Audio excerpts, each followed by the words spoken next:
In a bombshell interview with NBC News today, Trump suggested that he would run for a third term, saying there were methods for doing so and clarifying that he was not joking. Quote, "A lot of people want me to do it, but I basically tell them we have a long way to go, it's very early in the administration. I'm focused on the current." When asked whether he wanted another term, the president responded, "I like working. I'm not joking," Trump said when asked to clarify, "but it is far too early to think about it."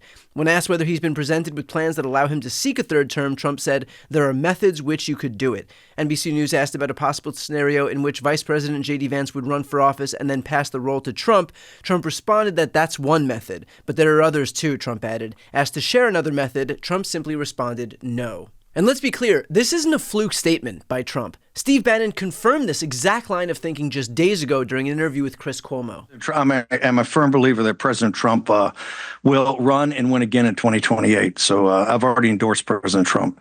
A man like this comes along once every century if we're lucky. We've got him now. He's on fire, and I'm a huge supporter. Want to see him again in 2028. And obviously, anybody who doesn't like what you say but judges it as a function of a lack of intelligence doesn't know anything about you. I don't make that mistake. You're a smart guy. You know he's term limited. How do you think he gets another term? We're working on it. I think we'll have a couple of alternatives. Let's say that. We'll see. We'll see what the definition. We'll see what the definition of term limit is.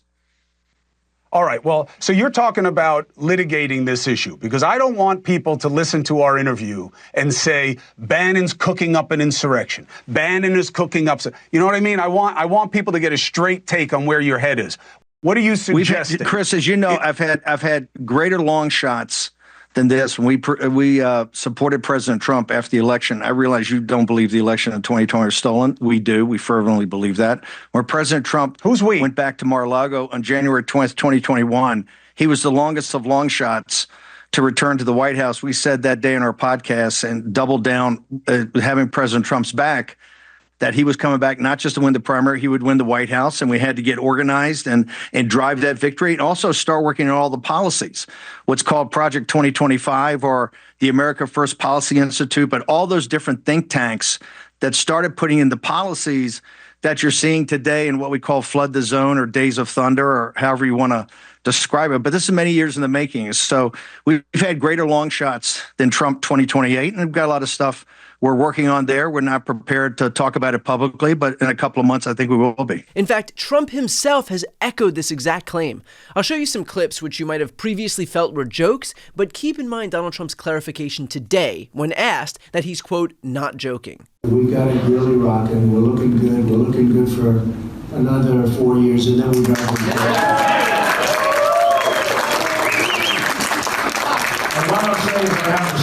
reporters, I say, we're looking good for another 4 years, and then if we want to, another 4, maybe another 5. And they go crazy. Just watch out, Bill Maher. He goes and looks at somebody like that.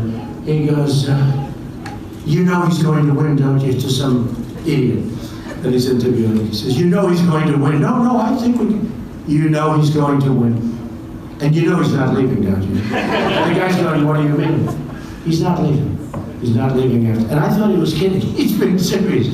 So did anybody ever see the Time magazine where we have it 2020, 2024, 2028, 2032? In other words, we do that to drive them frickin' crazy. And any Republican president ever, not even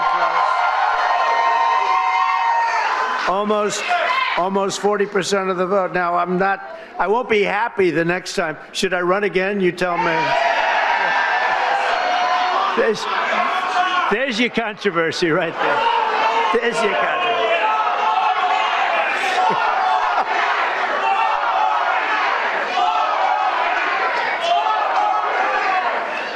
Thank you. You'll be seeing that you're going to see that tonight, Tim, on television. But the fact that they say I can't run again, that's the expression, sir. Then somebody said, I don't think you can. Oh, And do not delude yourselves into thinking that the spineless band of clingers-on in the Republican Party aren't already on board. Republican Congressman Andy Ogles has taken the cake, just having introduced an amendment to the Constitution to allow Donald Trump to run for a third term in office. The resolution he introduced would amend the 22nd Amendment, which currently limits presidents to 2 terms. And I should note, too, we've seen this coming. Just days after the 2024 election, Congressman Daniel Goldman introduced a resolution to reaffirm Congress's support for the 22nd Amendment, which, again, limits the president to just 2 terms. The resolution was designed to get Republicans on the record in support because it was so utterly predictable that they were going to attempt something like this. And what did Mike Johnson do? He refused to even let it go for a vote. I asked Congressman Daniel Goldman for his response to Andy Ogles' resolution. He said, quote, "By now, Donald Trump's pattern is predictable. Joke about something unconstitutional or authoritarian, normalize the joke to allow sycophantic Republicans to adopt the joke into a serious idea until it becomes MAGA orthodoxy." Representative Ogles has followed the playbook perfectly by proposing a constitutional amendment to allow Trump to serve a third term. While I'm grateful that he acknowledges that a third term would require a constitutional amendment, nothing Donald Trump says or does is funny. So let's talk about the legality of what Trump is seeking to do. First off, Ogles' amendment is nakedly unconstitutional. Period. Second, there is not enough support to amend the Constitution, for which you need a 2/3 majority vote in both the House and the Senate, and then ratification by 3/4 of the states. So any legal route to do that is not happening. Period. But third and most importantly, none of that means that Republicans won't still try. Remember, presidential immunity also isn't in the Constitution, and guess what? Republicans, with the help from their judges on the Supreme Court, created it out of whole cloth. Also, barring insurrectionists from running for federal office again is in the Constitution, and yet again, with the help from their judges on the court, they eliminated that provision entirely, meaning we ignore this at our own peril. We give Republicans the benefit of the doubt at our own peril. And look, my job here is to balance what I believe is a legitimate threat with what is a distraction. Trump and his mouthpieces are very good at the art of distraction. And by the way, he's got good reason to distract right now. The stock market is in correction territory, 401ks are plummeting, costs are surging, the economy is set to contract, and consumer sentiment is in the toilet. Let's not pretend that poor economic conditions aren't fatal to a presidency. But the other side of that coin is that oftentimes Trump repeats these insane, dangerous, autocratic ideas expressly to be able to normalize them.